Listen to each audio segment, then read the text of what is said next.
여러분, 오늘 아침에 본 대변 그 모양이 기억나세요? 진료실에서 제가 환자분들에게 요즘 대변 어떠세요? 이렇게 물으면 대부분 이렇게 대답합니다. 그냥 뭐 괜찮아요. 조금 딱딱한 것 같기도 하고 그냥 물 내려버렸는데요? 이렇게 말씀하시죠. 그런데 말이죠, 의사들은 이 대답에서 상당히 중요한 정보를 많이 얻을 수 있습니다.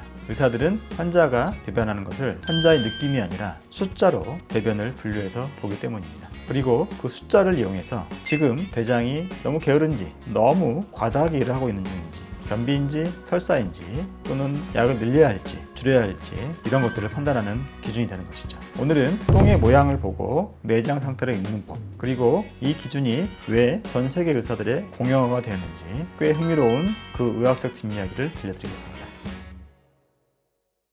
저는 장편한 의사 김영성입니다. 자, 이 표를 한번 보시죠. 바로 브리스톨 대변 형태 척도라고 하는 것입니다. 이 그림에서 보는 것처럼 대변의 모양을 1번부터 7번까지 총 7가지 형태로 분류해 놓은 표죠. 이 표는 1997년 영국 브리스톨 대학교의 히튼 박사와 루이스 박사가 만들어 발표했습니다. 재미있는 건요, 이 영국의 브리스톨 대학교가 원래도 명문이었지만 이 논문 이후에 전 세계 의사들이 매일같이 이 브리스톨 스툴 차트를 보면서 환자들에게 몇 번 형태죠? 라고 물어보게 된 겁니다. 저도 변비를 공부하다가 브리스톨 스툴 차트가 뭐지? 대학교 이름이구나 라고 처음 알았거든요. 그만큼 이 척도는 내과, 소화기 내과, 가정의학과, 심지어 소아과까지 전 세계에서 공통으로 쓰는 장 건강을 판단하는 언어가 되었습니다. 사실 이 연구 전까지는 의학계에서는 이렇게 생각했어요. 변비나 설사를 결정할 때 양이 많은가 적은가, 또는 며칠에 한 번을 보는가, 이런 것들이 변비의 기준이라고 생각한 것이죠. 그런데 이 연구팀은 조금 질문을 바꿨습니다.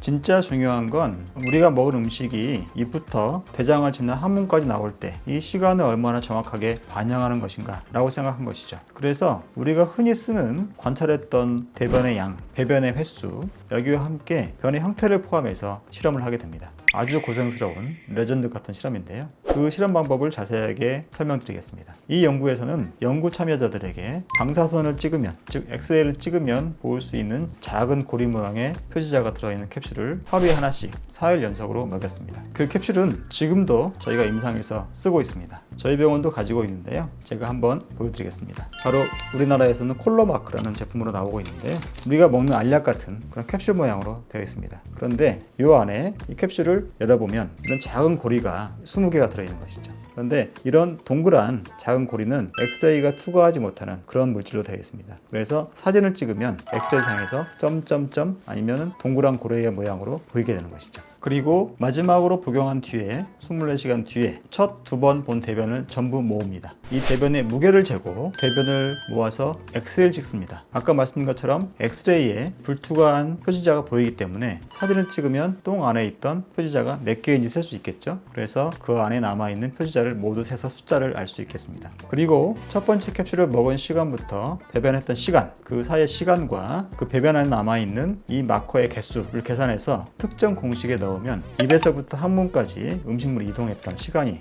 나오게 됩니다.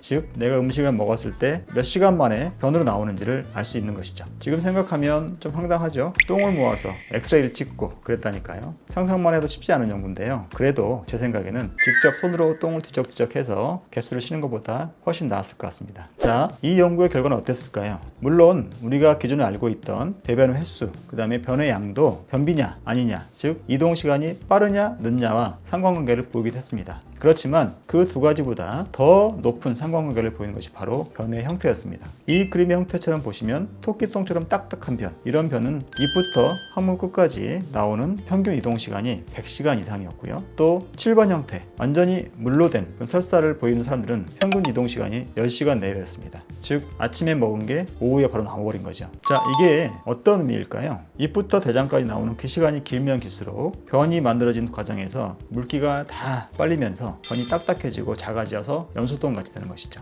또 너무 빨리 이동해서 아래로 내려오게 되면 물기를 흡수해서 형태를 만들 만한 시간이 없기 때문에 바로 물처럼 나와버리는 것입니다. 연구자들은 여기에서 멈추지 않고 좀 더 확실한 결과를 얻기 위해서 유발 실험을 하게 됩니다. 즉 우리가 흔히 쓰는 변비약을 먹이면 어떻게 될까요? 바로 7번 방향 무른 변으로 바뀌게 되고요. 또 우리가 설사 환자에게 먹인 지사제, 설사를 못하게 하는 약이죠. 그런 약을 환자에게 먹이면 1번 방향 아주 작고 단단한 염소똥 같은 그런 변을 보게 되었습니다. 이렇게 유발 실험을 해서 대변 모양이 정확하게 위대장의 이동 속도에 따라서 변한다는 것을 깔끔하게 증명해낸 거죠. 자, 이제 여러분의 변을 한번 확인해 보실까요? 이 차트를 한번 다시 보십시오. 1번과 2번은 아주 전형적인 변비 환자의 대변입니다. 1번은 약간 딱딱하고 염소똥 같은 거지만 2번은 딱딱한 덩어리가 뭉쳐있는 그런 상태죠. 사실 3번 모양도 금이가 있는 그런 형태이긴 한데요. 이런 것들은 서양에서는 정상 변이라고 생각을 합니다. 그런데 한국을 포함한 아시아권에서는 이 3번도 약한 변비로 생각하는 경우가 많습니다. 4번이 아주 미끈미끈하고 뱀처럼 생긴 소세지 같은 그런 정상적인 이상적인 변이 되겠습니다. 5번부터는 약간 물러지고 또 죽처럼 변하고 완전히 물 같은 이런 변으로 분류를 나눌 수 있겠습니다. 아시아인은 아무래도 섬유질 섭취가 많아서 변을 좀 더 자주 보고 부드럽게 보기 때문에 4번 정도는 되어야 정상이네 라고 생각하는 사람들이 많다는 것이죠. 이런 문화적인 차이를 반영하는 흥미로운 얘기를 하나 해드릴까요? 제가 인도 교수님께 들었던 얘기인데요. 인도에서는 하루에 2번, 3번은 변을 봐야 정상이라고 생각한답니다. 워낙 먹는 것들이 섬유질이 많으니까요. 그런데 인도에서도 요즘에 맥도날드 같은 것도 들어가고 하기 때문에 어린아이들이 그런 음식을 많이 먹으면서 변을 한 번만 보는 경우도 있다고 그래요. 그런데 이 부모들은 아이가 변을 한 번만 보면 변비가 생겼네 라고 하면서 병원에 데려온다고 합니다.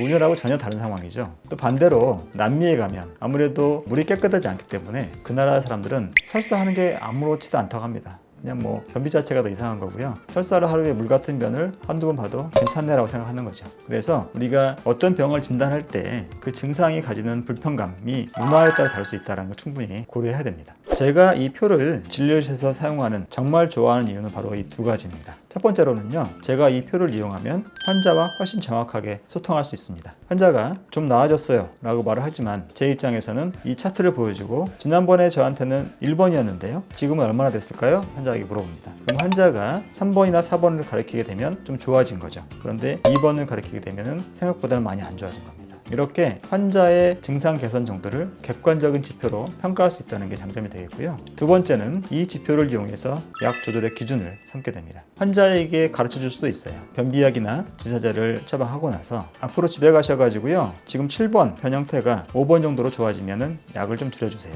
그리고 4번 정도로 좋아지면 약을 끊으셔도 됩니다. 이렇게 환자 스스로 조절할 수 있는 기준으로 알려줄 수도 있겠습니다. 그래서 오늘부터는 딱 한 가지만 해보세요. 물을 내리기 전에 1초만 내 똥은 몇 번이지? 하고 한번 살펴보시는 것도 좋겠습니다. 만약에 1번, 2번 혹은 6번이나 7번이 너무 오래 지속되고 복부 불편감마저 동반되어 있다고 하면 그때는 그냥 넘기지 마시고요. 한 번 정도는 진료를 받아보시길 권합니다. 그리고 제가 전에 한번 설명드렸던 변의 색깔 반드시 확인해 보시기 바랍니다. 여기에서 저는 이런 질문을 하나 해보고 싶습니다. 장이 건강해서 변이 좋은 걸까요? 아니면은 변이 잘 지나가서 장이 건강해지는 걸까요? 이 두 가지는 어떤 관계에 있을까요?